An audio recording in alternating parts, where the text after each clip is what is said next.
Hello guys, मैं ईशांत और आज मैं ले आया हूँ आपको एक ऐसी जगह जहाँ सिर्फ पैसा ही नहीं बल्कि फ्यूचर भी बनता है। कमर्शियल प्रॉपर्टी, ये नाम सुनते ही हमारे दिमाग में कई सारे डाउट आते हैं कि पैसा डूब तो नहीं जाएगा, रेंट मिलेगा या नहीं, या वर्चुअल स्पेस ये तो स्कैम जैसा लगता है। पर आज मैं आपके सारे डाउट्स क्लियर करूंगा, वो भी फैक्ट्स के साथ। तो गाइस, अब हम बात करेंगे प्रॉपर्टी इन्वेस्टमेंट की सबसे मेन चीज की, जो रहती है आपकी लोकेशन। तो लोकेशन की मैं बात करूँ तो सेक्टर 19 की लोकेशन है। जहाँ की डेवलपमेंट की मैं बात करूँ तो भारत वंदना पार्क एशिया का लार्जेस्ट पार्क बनने जा रहा है, जो कि 200 एकड़ के लैंड में रहने वाला है, जिसकी पार्किंग एक्सेस हमें ओमेक्स में मिलती है, जिसको हम अपने आईपीएल मैचेस के लिए यूटिलाइज कर सकते हैं। फिर अगर इस रोड की मैं बात करूं तो इस रोड पे आपका रहने वाला है इंडियन फुटबॉल एसोसिएशन, जो कि आपके फुटबॉल स्टेडियम से लिंक रहेगा। और अगर मैं बात करूं इस रोड की, तो इस रोड में आपको मिल जाता है वेलकम होटल। और अब मैं लेके चलता हूँ आपको ओमेक्स की तरफ, जो कि यशोभूमि से कनेक्ट होते हुए द्वारका एक्सप्रेस की तरफ निकलेगा। देखो, 90% लोग इंडिया में कमर्शियल में इसलिए इन्वेस्ट नहीं करते क्योंकि उन्हें कमर्शियल सही से समझाया ही नहीं गया। तो आज मैं आपको बताऊंगा कि कैसे आप कमर्शियल में इन्वेस्टमेंट करके रिस्क फ्री पैसा बना सकते हैं। तो बेसिकली जो ये लैंड है, ये डीडीए और ओमेक्स की पार्टनरशिप में है, यानी लैंड सरकारी और डेवलपमेंट प्राइवेट इंस्टीट्यूशन का, यानी विश्वास भी और विकास भी। तो भाई, अब हम आ गए हैं मॉडल के पास। ये सिर्फ एक बिल्डिंग नहीं है, ये दिल्ली का सबसे बड़ा रिवेन्यू इकोसिस्टम बनने जा रहा है, जो कि 5 जोन में डिवाइडेड है।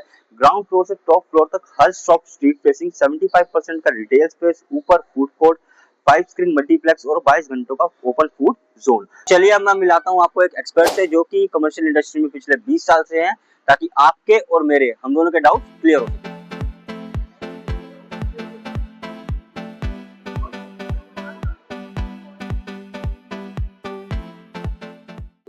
तो व्यूअर्स, अब हमारे साथ है Chandan ji, one of the pioneers in the industry, commercial industry में काफी सालों से काम कर रहे हैं।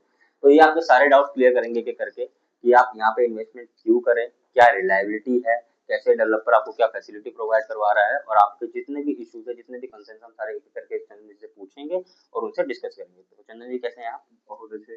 तो हमारे व्यूअर्स को थोड़ा समझाइए, थोड़ा ब्रीफ दीजिए। एक तो ना व्यूअर्स का सबसे बड़ा पॉइंट ये रहता है कि उनको ऐसा लगता है यार वर्चुअल है तो स्कैम ना हो, ठीक है, पैसा फंस ना जाए, मतलब गारंटी क्या है, क्योंकि ना उन्हें कोई स्पेस मिल रहा है ना कुछ मिल रहा है, ठीक है। और दूसरा है कि अभी हमारे काफी व्यूअर्स को पता भी नहीं है कि वर्चुअल और लॉक इन में डिफरेंस क्या है। तो और यहाँ पे हमारे पास क्या क्या इन्वेस्टमेंट है, यहाँ पे हमारे पास क्या क्या प्लान है, आप थोड़ा सा व्यूअर्स को भी बताइए।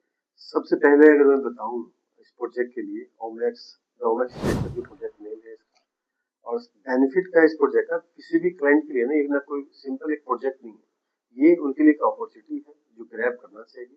हाँ, जरूर है कि आप कोई भी इन्वेस्टमेंट आप करते हैं उसके बारे में अच्छे से डीपली आप नॉलेज लेते हैं, देखते हैं क्या है प्रोजेक्ट। इसका बेनिफिट सबसे बड़ा यही है इस वाले प्रोजेक्ट का कि इसमें जो वर्चुअल और लोकल की बात कर रहे हैं, दोनों में रजिस्ट्रेशन के ऑप्शन है हमारे पास।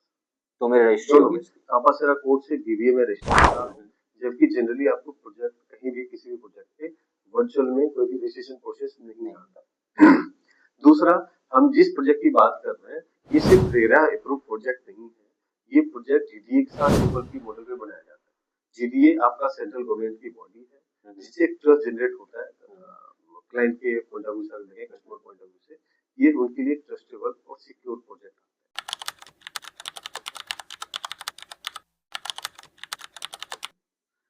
जैसे आप पूछ रहे थे कि वर्चुअल लॉकवेल में डिफरेंस, वर्चुअल और लॉकवेल में डिफरेंस ये है कि लॉकवेल में एक डायमेंशन उसमें ये डायमेंशन है 10 बाय 12 फुट का 100, 10 बाय 20 फुट का 100, जबकि वर्चुअल स्पेस एक बड़े स्पेस का पार्ट होता है।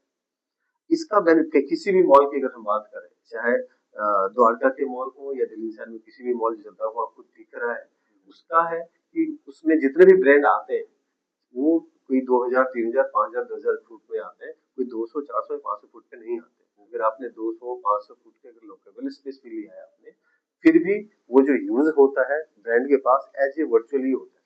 समझ गया। तो मतलब मैं लॉकेबल भी करती हूँ, एट द एंड वो एंड यूजर तो मेरा जो ब्रांड है वो तो इकट्ठा ही लेगा, इकट्ठा तो ही वो लेगा, वो वर्चुअल में ही क्लब काउंट करके ही किया जाएगा। 5, 10, 15 शॉप को क्लब करके ही वो अपना शोरूम खोलते हैं। ठीक है।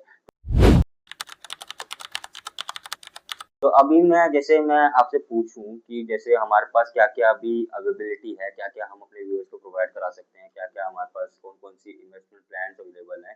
तो आप उसका थोड़ा एक बार ब्रीफ दीजिएगा, क्या मतलब मिनिमम इन्वेस्टमेंट है हमारे पास और क्या उसका आरओआई उन्हें मिलेगा, कैसे मतलब प्रोसीजर सारा क्या रहता है ये प्रोजेक्ट 55 एकड़ के प्रोजेक्ट में, उसमें? इसमें 25 एकड़ में स्पोर्ट सिटी, हम्म। 5 एकड़ में आपके 5 स्टार होटल्स, और रेस्ट जो 20 एकड़ बच गए, इस 20 एकड़ में आपको कमर्शियल मॉल बना दें। ठीक है। 4.5 एकड़ की कार पार्किंग अगर हटा दें तो हम्म, 20 एकड़ में कमर्शियल मॉल है, जिसमें कि 2.5 एकड़ में इन्होंने ओपन एरिया छोड़ रखा है। और ओपन एरिया में क्या है कि ये भी कोई कंसर्ट प्रोग्राम स्टेज हो, कुछ ना कुछ इवेंट प्लान रहेंगे। जैसे ये एरिया आता है पूरा आपका एरिया, ये 2.5 एकड़ का ओपन एरिया, ठीक है। ये 17.5 एकड़ का कमर्शियल मॉल आता है। ओके। टोटल 20 एकड़ के ऊपर। हम्म, अब इसका बेनिफिट क्या है, 2 ही फ्लोर के ऑप्शन है, G+1 का स्ट्रक्चर है। ठीक है। सबसे बड़ा बेनिफिट है कि G+1 में 18 फुट की सीलिंग हाइट की शॉप, जितने भी शॉप है, चाहे ग्राउंड फ्लोर की शॉप हो या फर्स्ट फ्लोर की शॉप हो, सबकी सीलिंग हाइट 18 फुट की 18 फीट की रहेगी। डबल हेडेड शॉप हो गई। इसका मतलब है जो भी ब्रांड हमारे पास आएंगे, टेनेंट आएंगे, किराया भी मुझे बाकी मॉल मार्केट की अपेक्षा ज्यादा मिलेगा। तो बेसिकली शॉप नहीं, हम एक तरह से शोरूम ही प्रोवाइड कर रहे शोरूम में प्रोवाइड कर रहे हैं। साथ ही साथ क्या है, एक अलग से हमने नॉर्थ ब्लॉक बना रखा है, नॉर्थ एवेन्यू ब्लॉक। इसमें 36 फुट की हाइट के साथ हम लोग यहाँ पे शॉप बना रहे हैं, शोरूम ठीक बना है। रहे हैं। और इसमें जो जो भी ब्रांड आ रहे हैं, ज्यादातर यहाँ पे इंटरनेशनल ब्रांड और ज्वेलर्स मार्केट के ऑप्शन आ रहे हैं इसके अंदर। और सबसे बड़ी बात किसी भी कमर्शियल के लिए क्या होता है कि जब भी आप कोई प्रोजेक्ट लाते हैं तो वहां पे आप देखते हैं कि फैसिलिटी बाद में क्या है, बनने तक का तो रिटर्न सब देता है, चाहे 12% हो 7% हो, लेकिन बनने के बाद का क्या, बनने के बाद। यहाँ क्या कर रहे हैं, वर्ल्ड की बड़ी फर्म है जिसका नाम है CBRE, इसके साथ हमने टाइप किया है। ये यूएस बेस्ड कंपनी है, वर्ल्ड वाइड लग्जरी प्रोजेक्ट को मेंटेनेंस और लीज आउट का काम करती है। इस पूरे प्रोजेक्ट को मेंटेनेंस और लीज आउट मतलब ब्रांड लाने का काम यही करेगी CBRE। इससे क्या होता है, एक फैसिलिटी के तौर पे आपको मिला, क्योंकि आप एज इन्वेस्टर एक्सपर्ट नहीं है कि ब्रांड भी आप ही लाएंगे। ठीक है। ज्यादातर जो चैलेंज आता है ना, जो आप पूछ रहे थे बाद का क्या, तो ज्यादातर जो चैलेंज आता है किसी भी प्रोजेक्ट में, वो आता है कि बनने तक तो सब रिटर्न देते हैं, बनने के बाद चैलेंजेस आता है। यहाँ पे हमने उस पर काम किया है। और दूसरा यूएसपी की अगर बात करें, इस प्रोजेक्ट में 22 घंटे ओपन रहेगा पूरा मॉल, 22 आवर, जिसकी वजह से आसपास जितने भी, चाहे द्वारका एक्सप्रेस पे हो, द्वारका हो, जनकपुरी हो, सबके लिए एक डेस्टिनेशन हब रहेगा। ठीक है। प्रोजेक्ट के बिल्कुल सामने 220 एकड़ के प्रोजेक्ट में भारत बंदना पार्क डेवलप हो रहा है। इसका एडवांटेज क्या है, हमारे प्रोजेक्ट के बिल्कुल सामने इसकी एंट्री एग्जिट और 3.5 एकड़ की कार पार्किंग लगती है। हमने इसको कनेक्ट किया फुट ओवर ब्रिज एक्सीलरेटर के थ्रू। यहाँ के लोग, क्योंकि ये ओपन एरिया है, यहाँ के लोग हमारे मॉल पे कनेक्ट कर पाएंगे, क्योंकि उनके लिए इकलौता ऑप्शन जो सेंट्रलाइज मॉल एसी के साथ है, जहाँ वो बैठे कुछ खाए पिए और एंजॉय करें। ठीक है। एक इशू आता है पार्किंग इशू, लाइक जैसे कोई जी, कॉन्सर्ट बहुत हो रहा सारे है, जैसे IPL मैच हो रहा है या फिर फीफा कोई मैच हो रहा है, तो पार्किंग इशू बहुत आता है। हमारे पास क्या है, सिर्फ कमर्शियल के लिए 4.6 एकड़ की कार पार्किंग है, सरफेस कार पार्किंग, जो बेसमेंट -1 लेवल तक जाता है। ठीक है। 5 स्टार होटल के लिए अलग से कार पार्किंग के ऑप्शन है। और स्पोर्ट्स कॉम्प्लेक्स की अगर बात करें, इंडस्ट्रियल लेवल के स्पोर्ट्स एरिया बेसमेंट में, इनके लिए भी वीवीआईपी कार पार्किंग के ऑप्शन। तो मतलब sufficient car parking sufficient car हमारे पार्किंग, सामने भागवंदना पार्क है, उसमें भी बहुत अच्छे खासे कार पार्किंग का तो वहां से हम मतलब यूज कर सकते हैं यूज कर पार्किंग। सकते हैं, बिल्कुल करते हैं।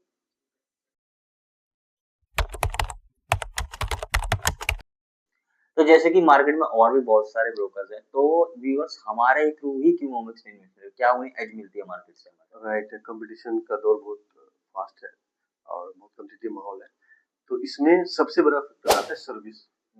क्लाइंट सर्विस अगर आप देंगे तो उनको सर्विस ही खोजने के लिए आज के लिए इसमें जो पैसा लोग मार्केट में पे कर रहे हैं, वो सर्विस चाहते हैं। तो हम लोग सर्विस उनको देते हैं कि कहीं भी उनको अगर मीटिंग चाहिए, कहीं उनको डॉक्यूमेंटेशन के रिलेटेड कोई चैलेंजेस आ रहा है, कोई क्वेरी है, तो हमारा काम है उनको एज ए सर्विस उनको प्रोवाइड करना।